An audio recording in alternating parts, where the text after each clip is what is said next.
Cordial sintonía. Bueno, aquí estamos nuevamente en el ombligo de la semana para llevarles a ustedes hoy un programa especial con un invitado especial, con invitados especiales a este ejercicio periodístico llamado Plumillitas, Plumillitas, Plumillitas. Hoy es miércoles 21 de abril y tengo que comenzar por recordar que ayer martes 20 de abril el Magazine Plumas del Poder cumplió 36 años de existencia. Hace 36 años, desde el parque principal de Agua de Dios, con el dueño del aviso, con el dueño de la emisora, con el maestro Luis Alfredo Vanegas y con unos invitados especiales, arrancamos lo que era un inicio de una empresa periodística que la verdad ni yo mismo creía que fuera a durar tanto tiempo. Tengo que recordar a don Antonio Forero Bonilla, el dueño de la emisora Radio Ciudad de Flandes, recordar a Luis Alfredo Vanegas, quien era mi maestro y quien fue prácticamente el promotor de que yo, entre comillas, como decimos en periodismo, dejara de ser cargaladrillos, porque yo era corresponsal de Caracol, era corresponsal de Noticias de Girardot, tenía la probabilidad o la autorización para salir al aire en cualquier momento con cualquier noticia que se estuviera produciendo desde el municipio de Agua de Dios. 36 años. Como yo digo, gracias a Dios, gracias al Todopoderoso, gracias a una cantidad de personas que me han colaborado, gracias a nuestros clientes publicitarios. Ayer la verdad es que muy satisfactorio pues recordar ese 20 de abril de 1985. Bueno, hoy estamos con un programa especial y luego de recordar este aniversario, pues tenemos que decirle que hoy tenemos un programa especial. Hoy tenemos un invitado especial que va a venir después de este tema obligatorio que tenemos que tocarlo porque el gobernador de Cundinamarca nos envió un video donde dice que hasta mañana pues está el toque de queda común y corriente, pero que viernes, sábado y domingo se va a cortar ese toque de queda, que ya no será a partir de las 12 de la noche, sino a partir de las 10, e inclusive Bogotá ayer anunció que lo comenzará a las 8 de la noche, como también lo va a comenzar Soacha. Entonces vamos a ir iniciando este programa con este video, con las palabras del gobernador, y ya vendremos enseguida con nuestro invitado especial. Nos vamos a salir del muro. Es una frase que estoy utilizando yo desde la semana pasada cuando dijimos que íbamos a salir a exteriores, vamos a salir a hacer programas por fuera de este set, que es el que Rubini desde hace ya más de un año, ya pues lo tiene acondicionado para tal fin. Termina este video y nos vamos para exteriores. Bienvenidos. Cundinamarca registra hoy 724 casos. Llegamos a casi 3.200 casos activos en nuestro departamento. Una ocupación de cuidado intensivo que ha subido en las últimas semanas y hoy llega al 66%. Seguimos teniendo un nivel bajo frente a otras regiones, pero no podemos confiarnos y mucho menos relajarnos. Por eso, hasta el día jueves tendremos toque de queda de 12 de la noche a 5 de la mañana y durante los días viernes y sábado iniciará el toque de queda en el departamento a las 10 de la noche. En Soacha iniciaremos 2 horas antes, a las 8 de la noche. Entre todos debemos cuidarnos, entre todos debemos acatar estas medidas para no tener que llegar a unas más drásticas. Bueno, luego de escuchar al gobernador de Cundinamarca sobre todas las prevenciones que hay para este fin de semana, como lo explicó él, viernes, sábado, domingo se va a ajustar un poco lo que es el toque de queda. Nos hemos trasladado a exteriores, como lo habíamos anunciado hace 8 días. Vimos que el ejercicio periodístico de Plumillitas iba a tener unas emisiones especiales fuera de nuestro set de grabación de donde acabamos de salir. Porque hoy tenemos un invitado especial y nos hemos trasladado a la Clínica Herrera Restrepo de Agua de Dios. Y nuestro invitado especial es el doctor Fernando Arturo Torres Jiménez, es el gerente de la empresa social del Estado Sanatorio de Agua de Dios. Una persona que hace un poquito más de 2 años fue nombrado gerente nuevamente en este periodo para ocupar su cargo y que cumplirá esos 2 años en próximos días. Doctor Torres, muy buenos días. Muy buenos días, Jaime, para usted y su equipo técnico que nos acompañan hoy, como usted lo dice, en el Hospital Herrera Restrepo. Bueno, doctor, 2 años bravos. Que llegó precisamente en el 2019, pero como siempre el sanatorio es difícil. Llegó en una época preelectoral que era brava también. ¿Cómo le ha ido, doctor? ¿Cómo se siente usted que le haya ido en estos 2 años? A ver, Jaime, son varias situaciones en las cuales es difícil calificarlas a todas en un solo ítem. Yo puedo manifestarle con total seguridad que la parte administrativa que me corresponde a mí conducir, pues ha hecho todo lo humanamente posible, lo técnicamente posible, lo jurídicamente posible y lo funcionalmente posible para realizar algunos ajustes necesarios en la prestación de los servicios y productos que ofrece el Sanatorio de Agua de Dios. Diéramos con algún grado de conocimiento, porque usted lo ha dicho, yo estuve aquí gerenciando esta institución hace más de 14 años, diéramos que conozco la organización de la institución, tengo toda mi vida laboral en el ejercicio de entidades que tienen como objeto la prestación de servicios de salud, y eso de alguna manera me da a mí un ganancial que me permite poder poner en ejercicio los conocimientos, la experiencia, para poder determinar el qué hacer dentro de esta nueva administración. Sí, ciertamente, Jaime, hay unas situaciones que son un poco más difíciles. Usted sabe que manejar talento humano no es fácil en ninguna parte.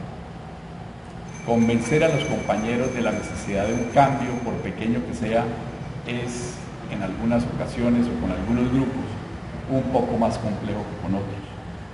Pero sí estamos seguros que esos cambios y esos ajustes a la administración de la salud que le corresponde a esta institución, yo creo que comienza a dar sus frutos después de estos escasos 2 años que tenemos de haber llegado. Y mi compromiso es continuar ejerciendo esta administración para seguir realizando ajustes que beneficien a la comunidad que tiene la necesidad de recibir los servicios de salud del Sanatorio de Agua de Dios. Doctor Torres, hace 1 año, para esta época ya se comenzaban a dar los primeros estertores sobre esta bendita pandemia que nos cambió la vida a todos.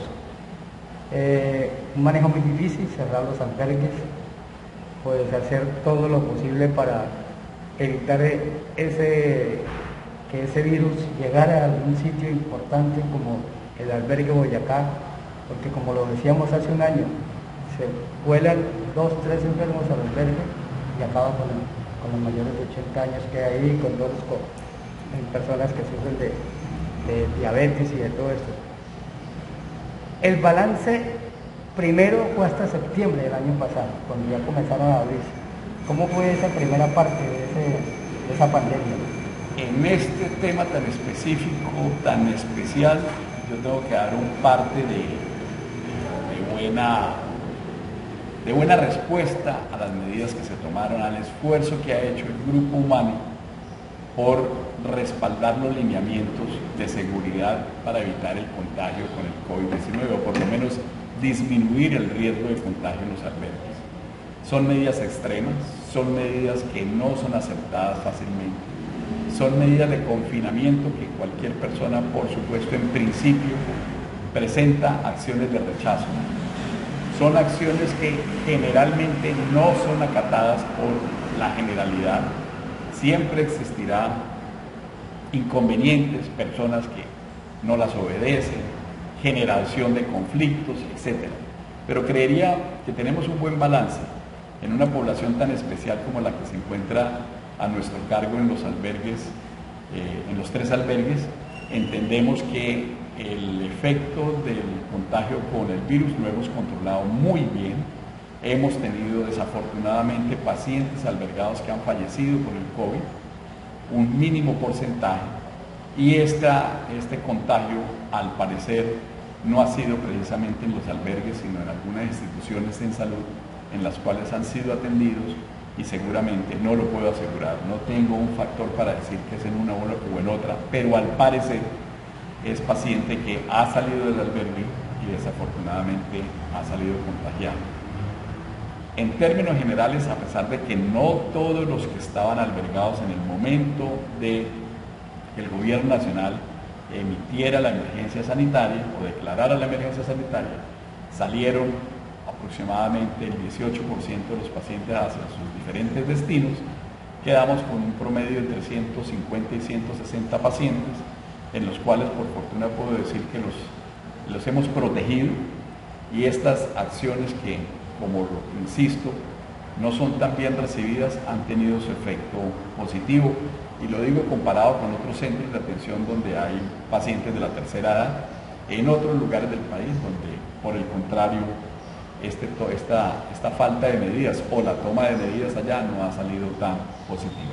Pero sobre esto no hay un factor que me diga si es efectivo o no es efectivo. Yo simplemente me atrevo a decir que hicimos lo que humanamente posible puede hacerse, cumplimos los lineamientos del gobierno nacional, hemos sido exagerados en algunas medidas, todas tendientes a proteger la salud y la vida de nuestros pacientes albergados. De tal manera que hasta noviembre del año pasado creo que fue un total éxito, 0 pacientes contagiados. La misma población, y por directiva del presidente de la República, el confinamiento ya no fue obligatorio sino voluntario. Dejamos salir un periodo de las personas por tiempos, por turnos, etc. Obviamente con la esperanza de que no fueran contagiados con ese procedimiento que se modificó, y desafortunadamente en el mes de diciembre y en los 2 primeros meses de este año hemos tenido pacientes contagiados con el COVID. Volvimos a tomar la medida restrictiva de confinamiento obligatorio para el paciente albergado, y creo que el pico que tuvimos o los casos que tuvimos pues no han vuelto a presentarse entre los albergues. Doctor Torres, estamos en una situación difícil actualmente. Estamos 15, 14, 20 días después del puente de San José. Estamos prácticamente a 14 días del puente de Semana Santa. Mire las consecuencias en Bogotá, se habla del pico, se habla inclusive de cepas que han empeorado la cuestión, y el número de personas fallecidas en el día de antier ya superó todo. ¿Qué estrategias, cambian las estrategias? ¿Qué se está haciendo en esta semana? Hablemos de hoy, miércoles 21 de abril en adelante, para que la gente sepa cuáles son las estrategias o qué se necesita para poder entrar a los albergues. Sanatorio de Agua de Dios, por la poca experiencia que ha tenido en este largo año, pues no tiene un fundamento para modificar las estrategias que establecimos a partir nuevamente, como el 13 de enero, si me puedo equivocar en unos días, que volvimos a establecer el confinamiento obligatorio de los albergados. No tenemos alternativas diferentes a esas medidas tan restrictivas.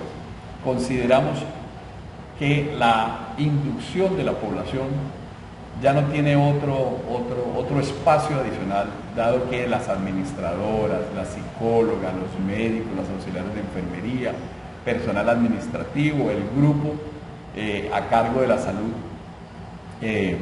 pública del Sanatorio de Agua de Dios, ha incursionado de manera permanente en las recomendaciones a esa población para que no reciba cosas por la cerca, para que no consuma alimentos al interior del albergue, para que no le diga a su familiar que no está en época de recibir visitas, para que utilice los elementos de protección personal al interior de los albergues, para que no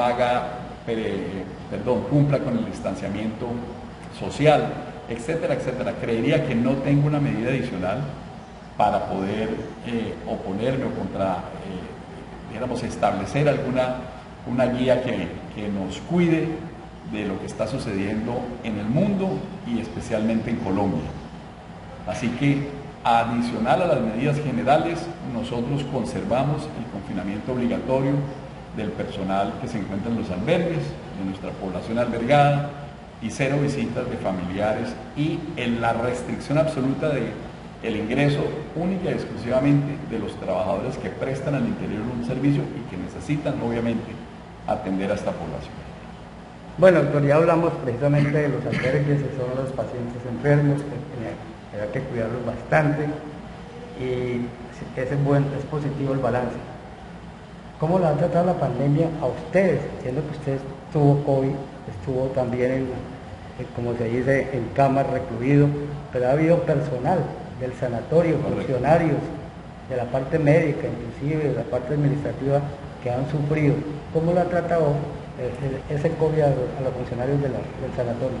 Digamos, en medio del contagio, del que hemos sido objeto varios de los empleados del Sanatorio Guadios, creo que ha sido sin efectos mayores, es decir, considero que frente a lo que el virus ha causado en otras poblaciones laborales, en otros lugares, creo que el Sanatorio de Guadios y nuestros compañeros de trabajo tenemos que agradecer y darle bendiciones al Todopoderoso porque realmente no hemos salido complicados, no tenemos un fallecido compañero por el virus e incluso no hemos tenido una persona grave cuando ha sido diagnosticada con el virus del COVID. Creo que esta ha sido una población que ha tenido la necesidad de estar en contacto con el mayor riesgo, que es la atención de pacientes sospechosos y pacientes confirmados de COVID, y por supuesto todo lo que tiene que ver con no solo el equipo médico, sino todo el personal que tiene que ver con el aseo, con la atención de mantenimiento, etcétera, etcétera, que tiene ese riesgo de adquirir la enfermedad, de contagiarse. Y gracias a Dios creo que las consecuencias no han sido para lamentar. Sí, en comparación con otras partes, por otros supuesto. hospitales, Virgen Santísima, Barranquilla, tanto médico fallecido, Antioquia, bueno, por allá en la costa también.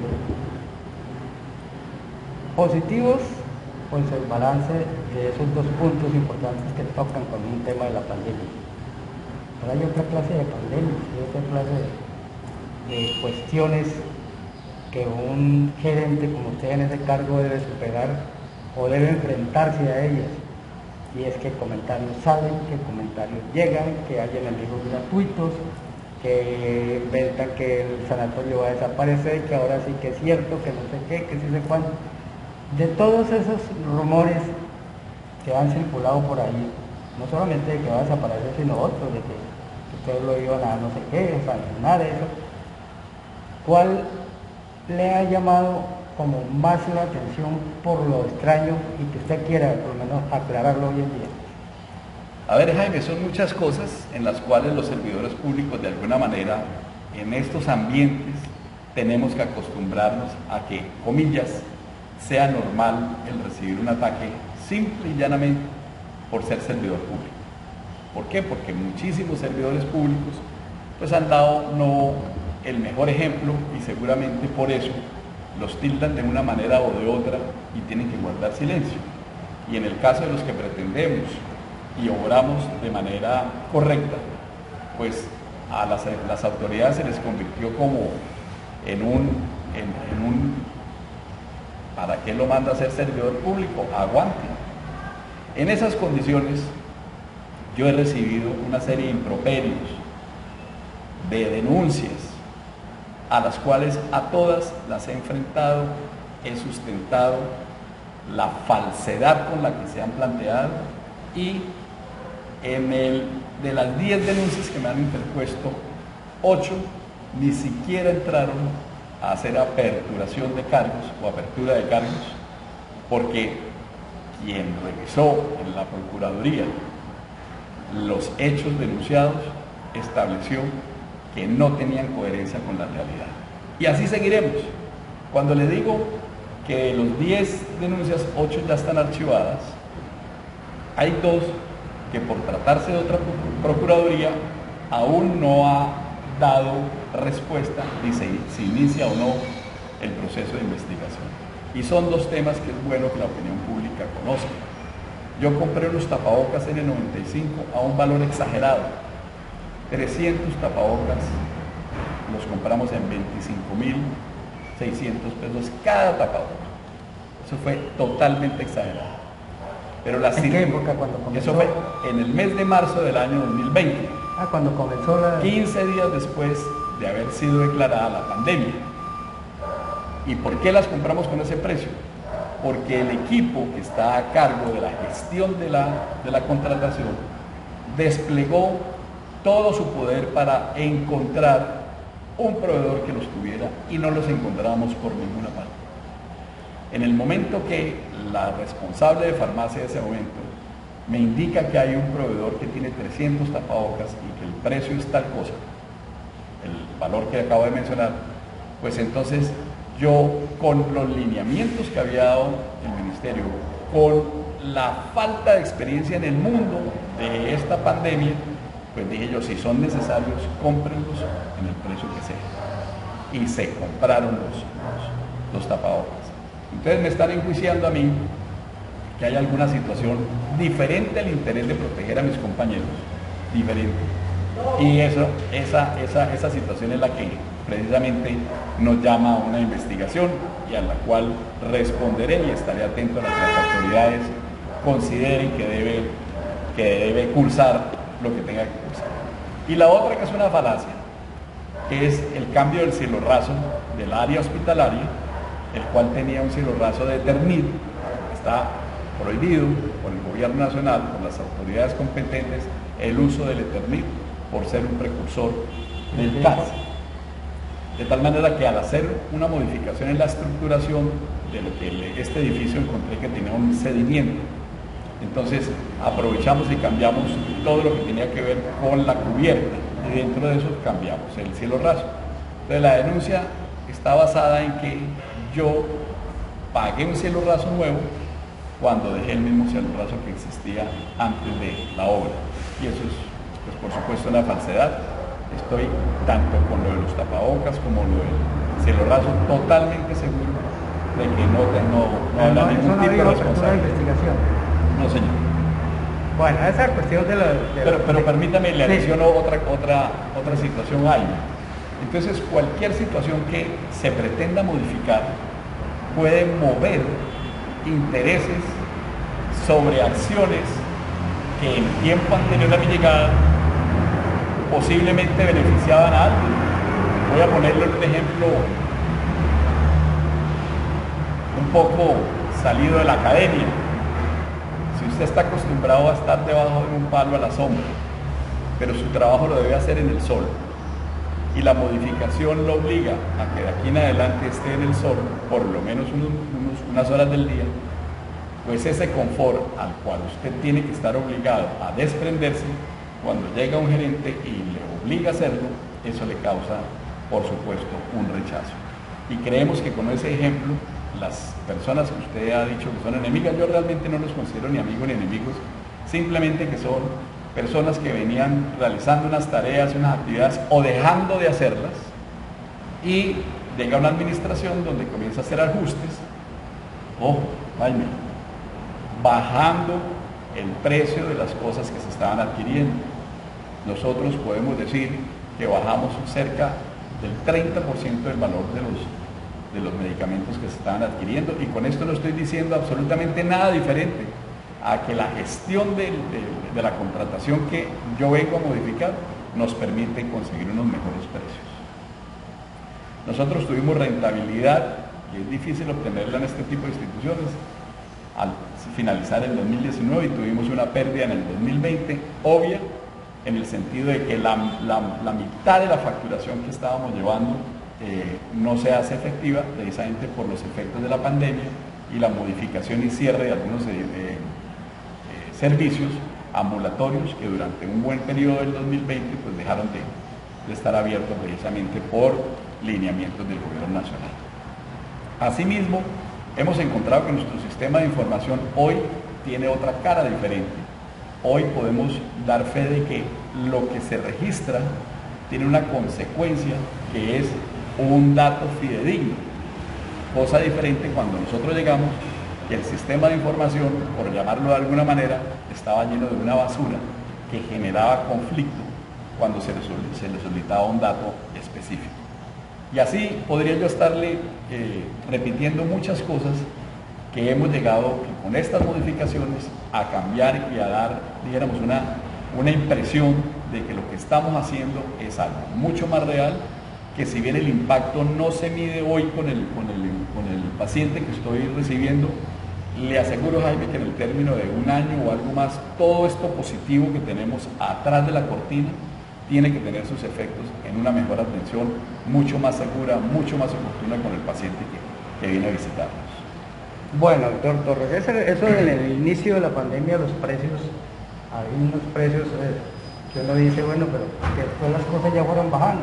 Sí, Yo me acuerdo de los tapetes, hay alcaldes que lo compraban a 200, 250 mil pesos y resulta que son a 49.000 pesos.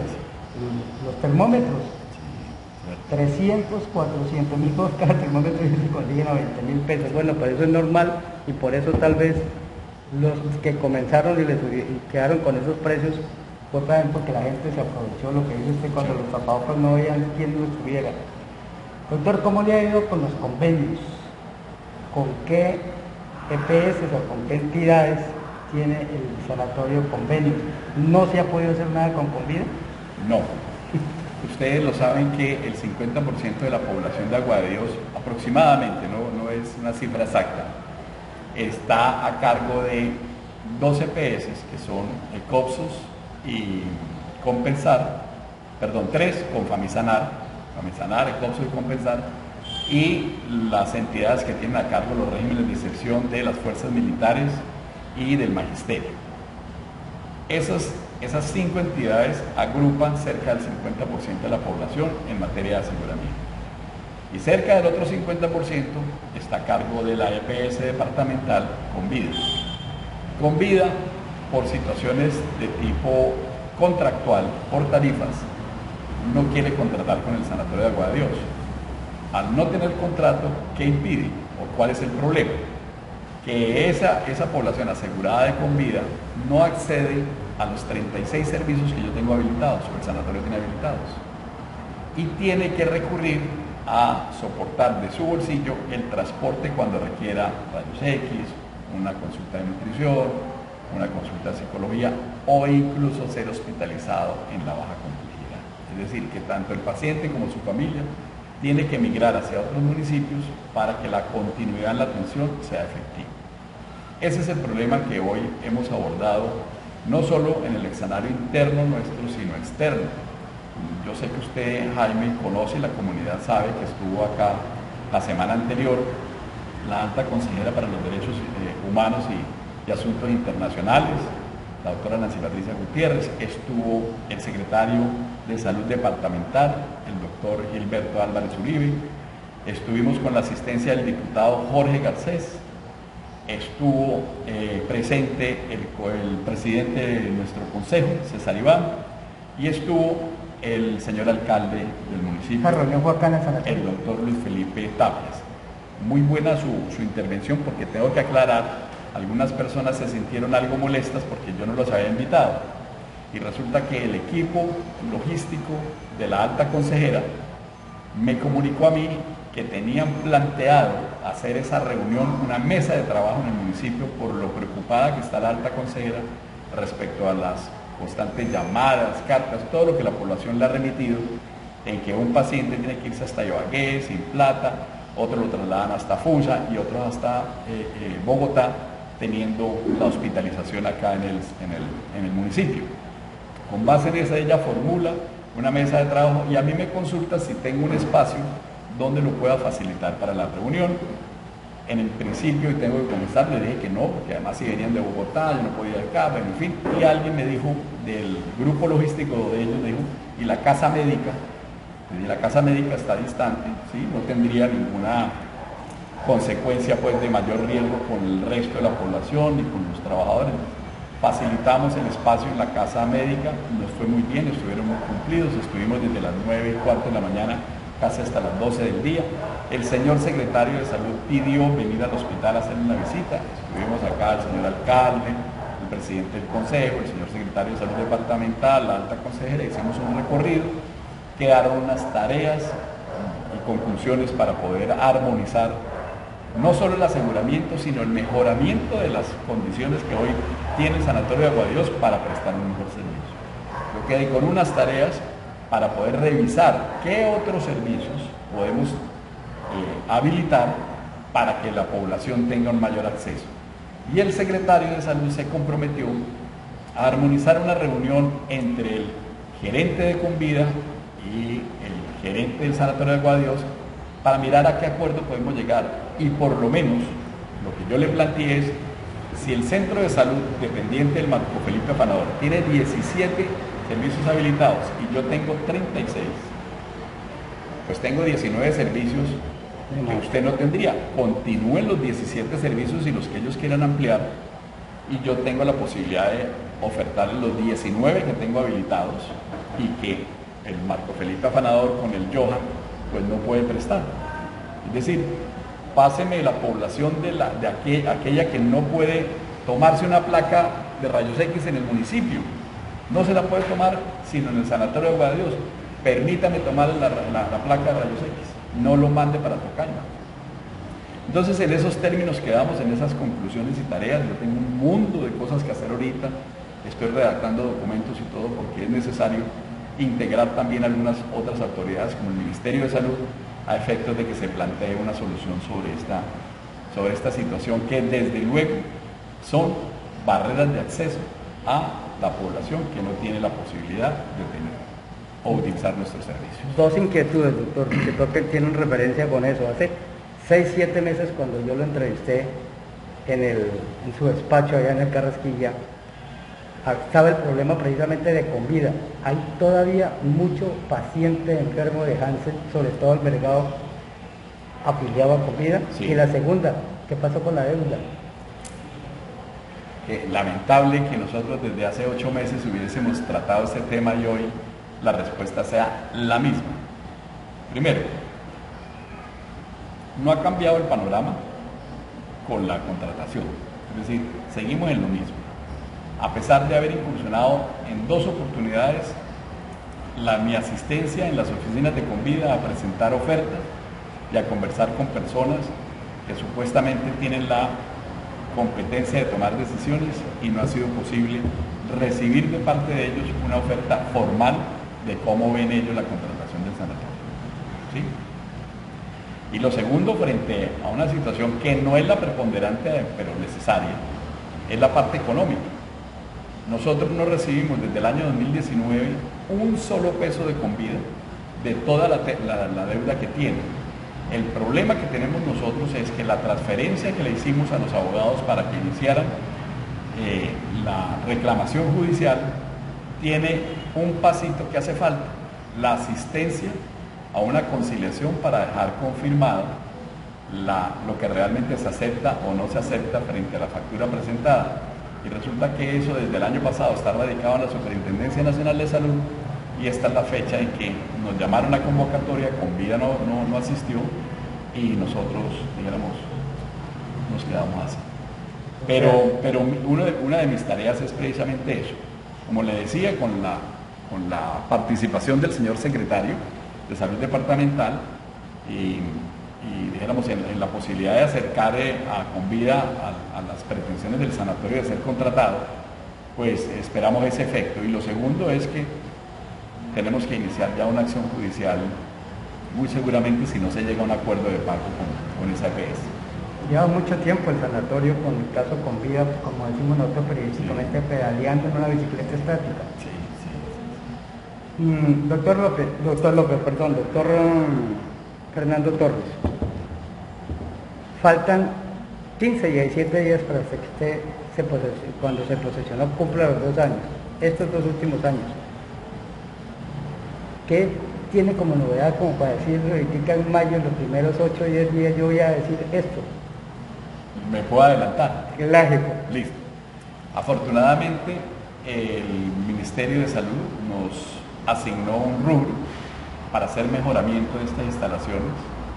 Es decir, lo que siempre me he propuesto es que el Hospital Herrera Restrepo sea por lo menos técnicamente cumplidor de la norma de habilitación, pero adicionalmente a eso tenga una situación llamativa de que sus pinturas, sus pisos, sus camas, sus equipos, todos sean de alguna manera llamativos para que las personas entienda que cuando se acuestan en una cama en el hospital, se les trate con la dignidad que le corresponde, partiendo de la infraestructura y de la dotación.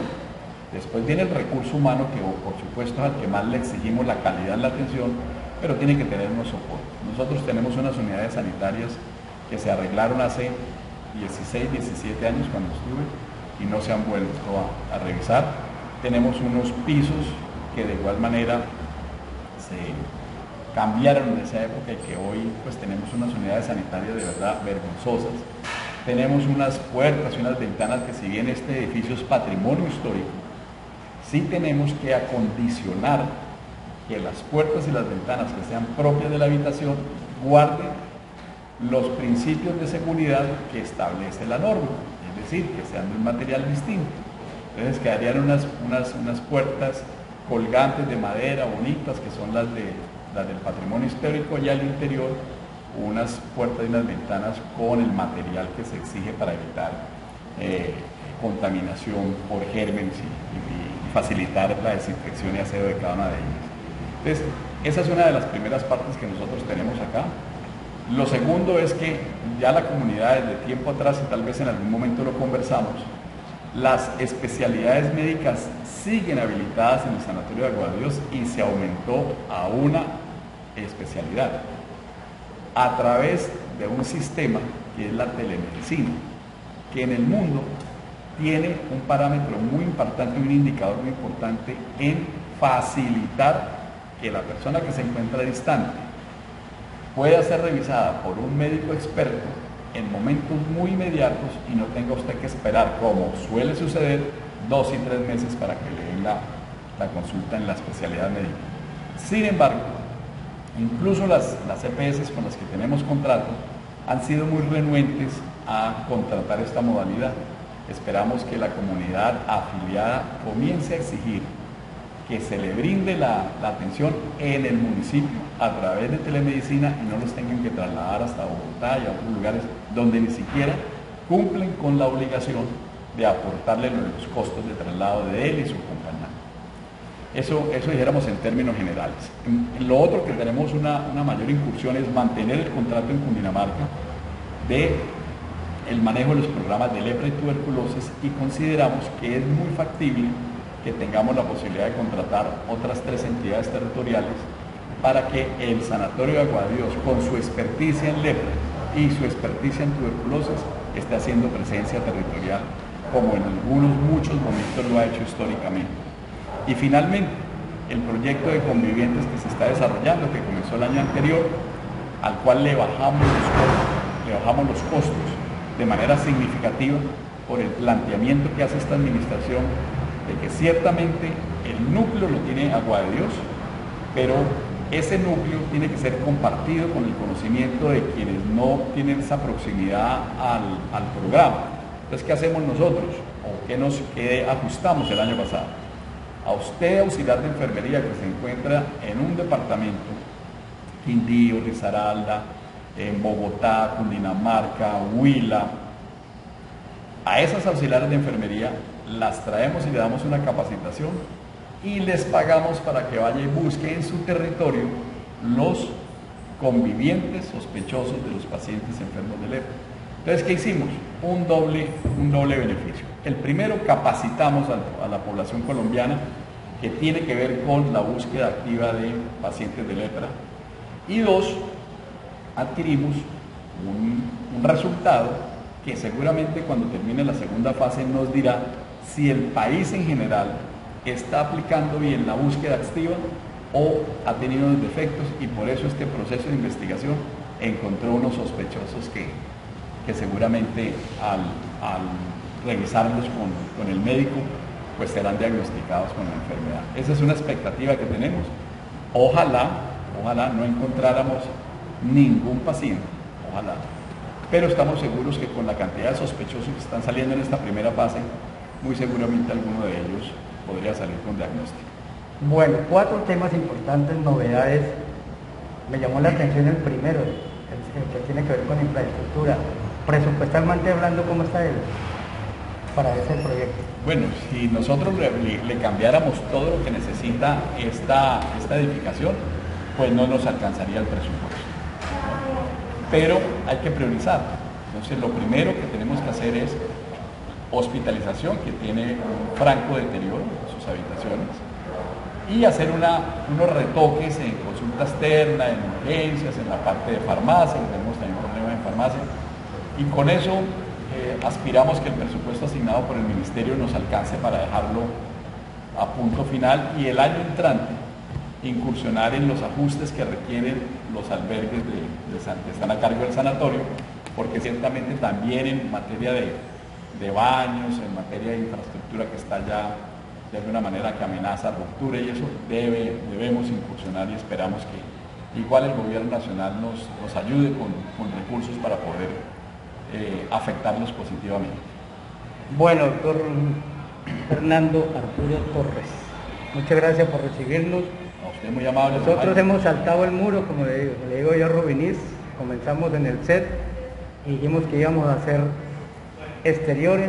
Estamos hoy con usted inaugurando prácticamente estos exteriores. Doctor, de todas maneras, agradecimiento por recibirnos. Esperamos que siempre que nos juntamos con usted salen noticias importantes, y este último bloque pues es precisamente hablando de ese futuro. Yo le deseo la mejor de la suerte, doctor. Muchas gracias por recibirnos. Jaime, muchas gracias a usted, a Rubis, y a todas esas personas que lo escuchan y lo ven, dándole un último mensaje. Esta administración está permanentemente en Aguadieros, permanentemente. Yo vengo absolutamente todos los días. Los únicos días que no vengo es porque tengo que hacer alguna gestión en Bogotá, que con la pandemia se ha reducido muchísimo, porque lo hacemos virtualmente por fortuna. Que no le crean a esos detractores que están diciendo que se va a acabar el sanatorio. Si se acaba el sanatorio, se acaba el municipio. Usted sabe la fuente de empleo, la posibilidad de salir adelante en varios proyectos. ¿Cuál sería la intención de acabar una institución? ¿De qué se beneficia el gerente o el ministerio? No, absolutamente de nada, por el contrario. Todos tenemos que trabajar para sostener lo que actualmente tenemos, mejorar lo que actualmente tenemos y buscar otras fuentes que ciertamente presentan dificultad, pero para eso nos nombraron, para eso estamos aquí, y simplemente el tiempo dirá si esos detractores son los que tienen la razón, o una administración de frente y clara es la que tiene la razón de esta etapa administrativa. Muchas gracias nuevamente para todos. Con Rubiela Amanda Niño Suárez, Rubinís en la cámara, posteriormente con la edición y producción de JJ Sánchez. Doctor, muchas gracias. Nos acompañó como siempre Jaime Molina Garzón. Hasta la próxima.